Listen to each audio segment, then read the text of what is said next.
Tide Brewing is a popular production brewery and taproom on Johns Island. Today, I talk with the founder, Mike Fielding, for this edition of Quintin's Close-Ups. And if you haven't already, subscribe to my YouTube channel and like Quintin's Close-Ups on Facebook. Mike Fielding, welcome to Quintin's Close-Ups. Thank you for having me. I appreciate being here. Oh, you're very welcome. Obviously, you are the founder of Low Tide Brewing, which is a production brewery and tap room on Johns Island that produces and sells beer. Matter of fact, I believe you were the first brewery to open up on Johns Island. That is correct. Yes. So let me ask you this. What's new? What's now with Low Tide Brewing?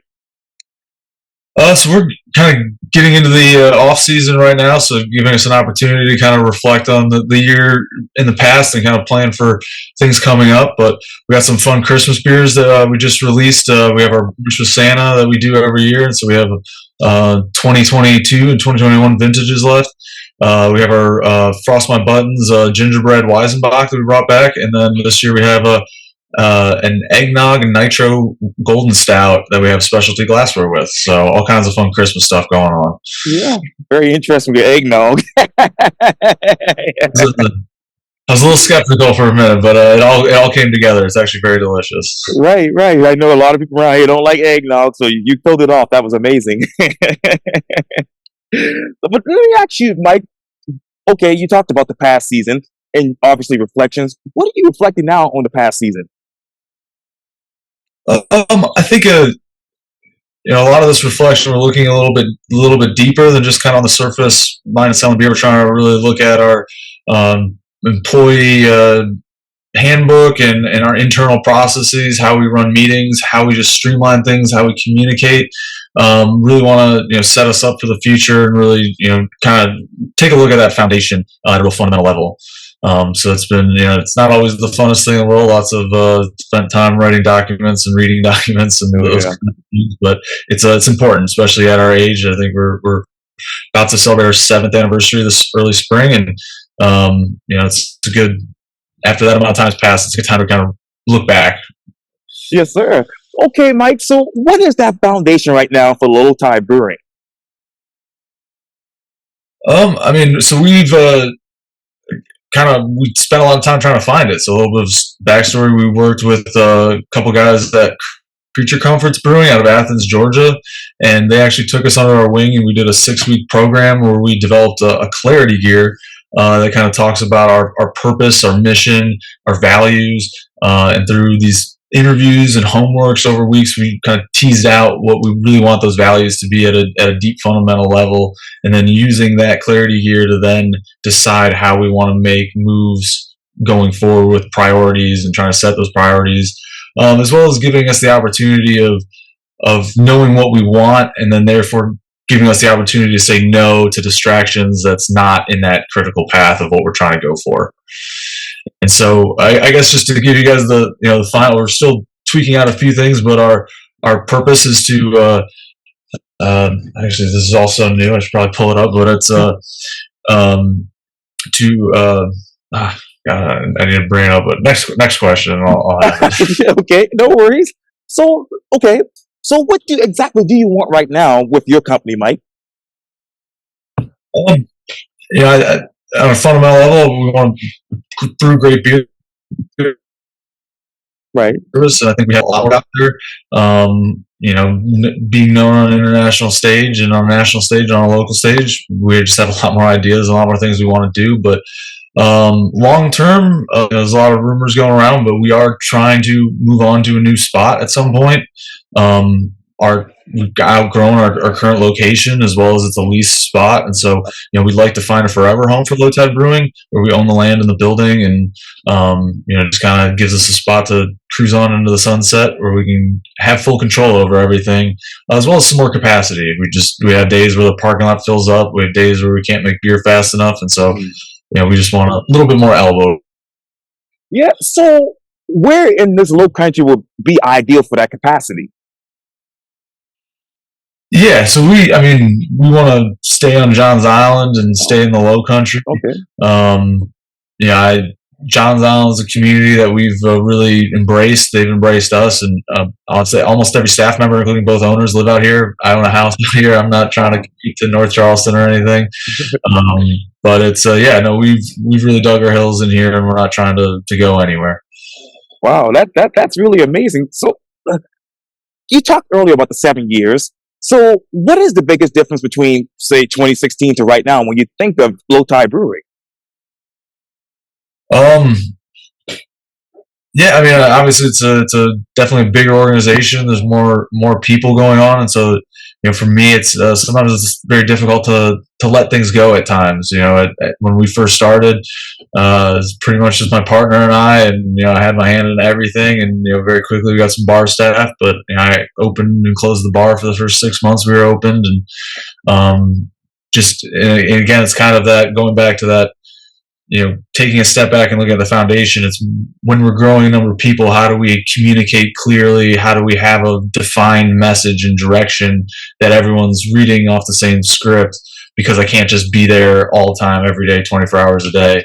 And so, again, kind of pulling back in, that's kind of the biggest difference. Is with more people comes more structure and more ways to communicate to that, so everyone's kind of moving in the same direction. And I know you're busy, so you cut me off whenever you need to. But let me ask you, okay, how are you owning that message right now?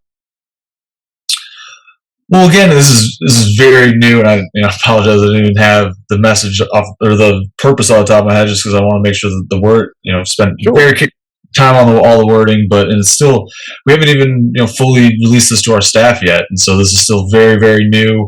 We're trying to get some survey feedback from them, and then hopefully in January we're really um, presenting all this and explaining all the way through on how we got to these different decisions. So it's all very new at this point, and we're still haven't even rolled it out yet. Wow. So let me ask you, so what is the current internal structure with your company? Well, I mean, being honest, it's not all that formal. There's me and a business partner, and in general, he is looking at production side of beer. I'm looking at the sales side of beer, which includes distribution and taproom marketing. But there's a lot of overlap in both those things, and then we have staff members that work in departments below that. Um, that either focus on their taproom sales, focus on distribution sales, or focus on that beer production side of things. So it's essentially three different groups. Me and my partner oversees. Wow. So when you look at those different, obviously categories for sales, which ones comes out on top for this year so far? I think this might be the first year that our distribution laps the taproom in terms of dollar amount. A mixture of our distribution has been growing very healthily, as well as we were having some issues with our front tap room earlier in the year, so we didn't have a front seating area for the first few months of the year, so that kind of hindered us a little bit. But we've been growing our distribution sales very steadily, and that's been something that we've been proud of, especially with the tap room kind of being at a full state. There's only so much we can do there other than make it look nice and keep everything going. Whereas distribution still has some growth in it, and so I think that's going to overtake it in terms of dollars. But it's always been a larger volume than the tap room. And that brings me to my next question, Mike. How has your company created opportunities to grow the local market to, say, 20% of total beer volume? Well, I mean, I think nothing magical, nothing special. Trying to have a great product with great customer service. I mean, it really boils down to that. I have everything to thank with my business partner taking on great product. It's also being critical of yourself, and sometimes it's not always the easiest thing to say when you're making criticism of things, but it's important that everyone can discuss those things. So I do believe we make beer at a very high level for our community, and I'm proud of that. But then the other side is customer service. I mean, I was just out at a bar the other day that needed help, and I fixed their draft lines within a drop of a hat, because they support us, and we want to be there quickly. As well as in our tap room, we have excellent customer service there. One of my most proudest things is we've won best bar staff the last 2 years in Charleston, and we were runner up the year before that. And so in a town like Charleston with such a wide range of F&B professionals that give excellent service at bars all over town. The fact that essentially for the last 3 years we've been 1 and 2, something we're really proud of. And so it's that, yeah, start with product, start with customer service, and then be able to sprinkle things in from there. Big part is with the distribution is relationships with the managers and owners, making sure that they're taken care of when they need. And what more distribution relationships do you want to form in the next 5 to 10 years? Yeah, obviously the bar and restaurant landscape changes quickly. Since I've been doing this 7 years, bars have closed, bars have opened, and there's big accounts for us that I didn't know that didn't even exist 2 years ago. So we try to take opportunities as they come. We don't have a ton of growth capacity left in our current setup, so we're not trying to really super hard on growth. And that's kind of brings me back to that, looking back at foundational stuff rather than pushing growth right now. That we're in this kind of transitory period where we actually kind of want to stay the same size before we try to take another big step forward and kind of get our ducks in a row. And I know I got 2 more questions for you, Mike, but what in your mind has been obviously the projected volume change by your distribution channels? Yeah, I think looking at just distribution, I think our goal next year is a 10 to 15% growth in volume. Once again, it's without additional tank capacity and brewing capacity on the back end. Right. It's hard to push sales that hard. It's kind of hard to. One way to think about beer, especially draft beer that we make, is that it's more of a flow rather than like a discrete amount. It's not like we're making TVs and one day you're buying a TV, the next day the shelf's empty, and you come back the next day and see if they're there. Right. When we've made a commitment to a bar, made a commitment to that bar owner that you're going to have draft beer available there in that draft line, it is a disservice to them and it's costly to them if it's not there.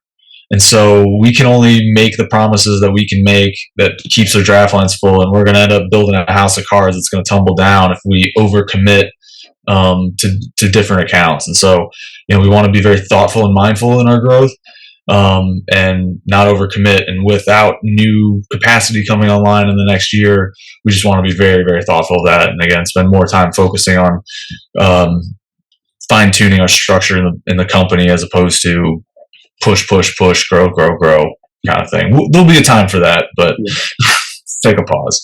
Yes, sir. And what are the things that you ideally want to fine tune within the structure now?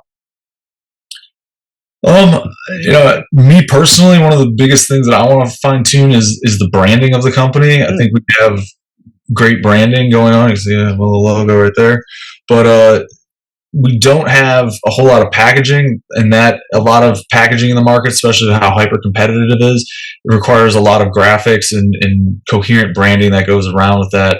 And we haven't really found that path yet. And so that's one of my big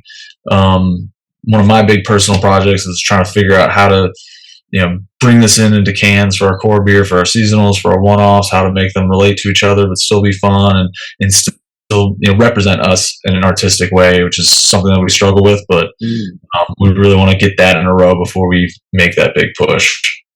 So, Mike, what craft of seasonal beers describes the Low Tide Brewing the best? I'd say our number one selling beer is Aloha Beaches, and that's also won Best Beer in Charleston a couple times. So, a lot of people associate us with that. It's a pineapple American wheat beer. It's very refreshing, very drinkable, packs a lot of flavor, but not over the top. And again, a lot of people like it, given that it was my best beer. But yeah, I don't really say we have a beer that describes us, that holds us to. We've always been one, especially in the draft market and the taproom focus market. It's very fluid. It allows us to constantly be creative and try new things. It's like going to your favorite restaurant that you just only eat off the special menu, and you get upset because your favorite thing last week is gone. But you just say, if you trust us, we'll have a new favorite thing. It's all a fluid, dynamic thing. And I think just looking at us for overall, we make traditional styles, but we also push the envelope and make things that are very, very non-traditional and try to have fun and see where beer can take us and not try to take it too seriously. It's just kind of what we like to do. And Mike, when you think about that draft market, what other changes do you foresee coming from that? That's the $1 million question right there. If you have a crystal ball, let me know. No, it's I would say I'm not overly concerned, but there is a macroeconomic concern that as potentially if incomes go down or relative incomes don't count, people are going to shop less at restaurants. That's going out to eat is an early thing that people can cut from their budgets. And if you're a draft focused beer, then going out to eat is the only place that you can get our product. And so that on a macro level could potentially hurt us. But I mean, people have been talking about the bubble on craft beer for a long time, the bubble on draft beer for a long time, and I haven't seen it yet. Not to say that storm isn't still coming, but we're still pushing forward on draft and hoping. Yeah, absolutely. Well, I know you're busy, so I thank you for your time. Mike Fielding with Tide Brewing, thank you for your time. And again, welcome to Quintin's Close-Ups. Quintin, thank you very much. I appreciate it. Oh, you're very welcome.